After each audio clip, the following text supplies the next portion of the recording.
Yeah, it was unfortunate. Thought we fought back really well to get in a position to get to that, around that 140 mark, and I think it would have been a good game. It wasn't the easiest wicket to bat on. I think it was set up that our bowlers, if we had got some early wickets, would have been a real good close game, but not to be. Melbourne turned it off for us. Shane, you missed out with the runs again. Yeah. Your recent something going wrong? No, I don't think. Well, something's going wrong. Not getting enough runs, but at the end of the day, I'm still practicing well, still hitting them well. I still feel good. T20 is a game where if you take a risk early and you get out a couple of times, it can build up. But I mean, it's still a game that you're looking to take them on at the start. So I've been in this position before, and it's not alarming. I think it's more just trying to get through that initial 5-10 balls and reassess. I felt like I played reasonably well in Brisbane and got off to a decent start. Just didn't kick on. So yeah, just one of those things. In this format, it can happen.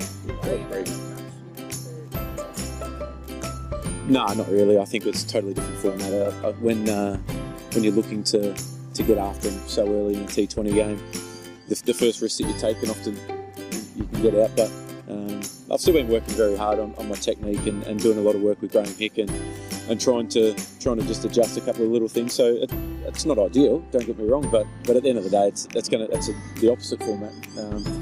So I'm sure once I'll get to Brisbane for the Shield game, I'll be able to get stuck into the red ball stuff a bit more. Is it important to you to open that Shield game? No, I don't think so. I think Victoria's had a very settled opening combination in Marcus Harris and Travis Dean for 3 or 4 years now, and they've played really well together. I think that's important that we respect that. So I don't think that I'll open in that game. They've both been playing nicely. So I'm sure in the next couple of days I'll chat to Andrew and Pete and get a bit clearer position. They're obviously two different positions facing later. Like, can you first test? Yeah, I think it's more about just time in the middle, regardless of where you're batting. I think runs in any position count a lot more than if you miss out open the batting. I think it's just time in the middle, to be honest. And if they the selectors have said they'll send them over to Victoria, like, do you expect to have a conversation with Andrew about it, or? No, I don't think so.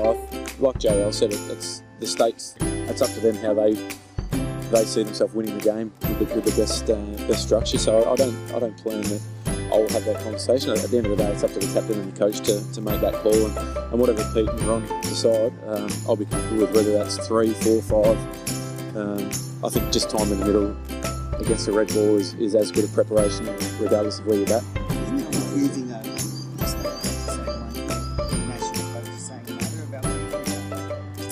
No, I don't think so. I think it all depends on where you pick to fit into the national side, and I've played in the middle order for Victoria for most of my career, so I don't see it as being too confusing or conflicting at all. And like I said before, JL's theory is it's up to the states to align their teams with how they best see them winning a game. So Victoria, like I said, we've had a very settled opening combination, Harris and Dean, for a couple of years now, and won 3 out of the last 4 Shields, so tough to argue with that.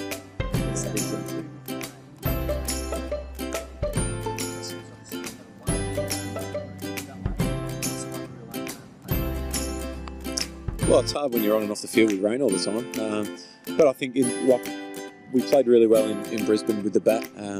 We had a really clear game plan and stuck to it, and I thought that the way that they bowled last night showed that they adapted their game plan pretty quick, especially to the dimensions of the MCG as opposed to the Gabba. So yeah, it's always a great rivalry. I think we saw the passion of the fans last night. There was 70-odd thousand there at the MCG in some pretty brutal conditions, and they hung around and supported cricket, which is the main thing. How hard has it been juggling? Sorry. I was going to say, how hard has it been juggling sort of, your own preparation and leadership, and you haven't done obviously.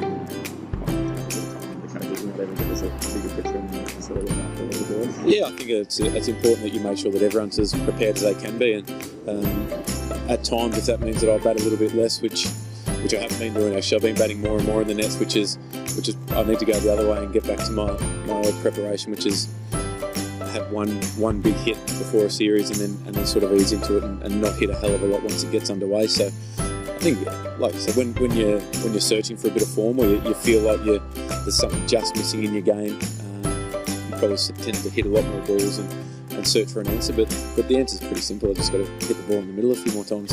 And in this format, you're one shot away at times from everything just clicking back into gear.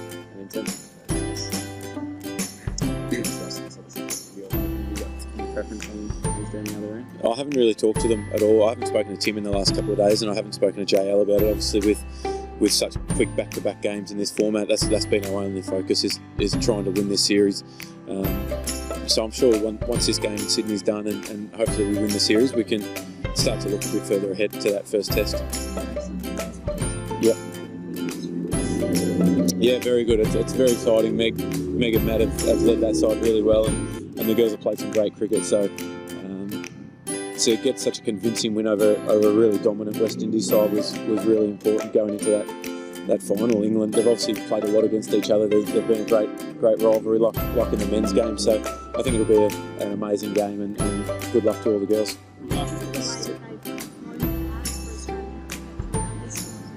Oh, it's been great. I think the style that they've played, the way that they've gone about it, everyone in Australia should be really proud of what they've achieved, regardless of the result tomorrow. Obviously, it'd be great for them to win, and I have full confidence they can do that. But they've been at the top of the game in all formats for such a long time now. It's a real credit to all the girls in there and the coaches. Yeah, it was. He started to find some really good rhythm in Brisbane, and he's been around the mark for quite a while. Obviously had a tough tour of England, and to come back and have that time to get his body right and start to feel good again. It's unfortunate trip on the rope and straight over. I didn't know about it until I was halfway out for the toss. So yeah, it's unfortunate, but Mitchell Starc's a pretty good guy to come in and replace him. But I think Billy will make him come back throughout the Big Bash whenever he's up to it. Yep.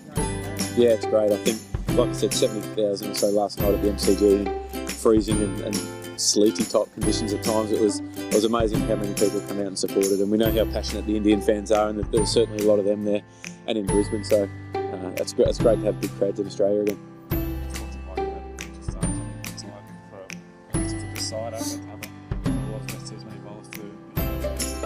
Yeah, it's nice. He's obviously got so much experience in the limited overs games as well, and we've seen how dominant he can be when he gets it right with the ball. And we'll have a look at the wicket this afternoon and sit down and discuss the side. But coming straight off a Shield game with an eye to the first test, his preparations will be really good. Thanks, guys. Cheers, guys. Yep.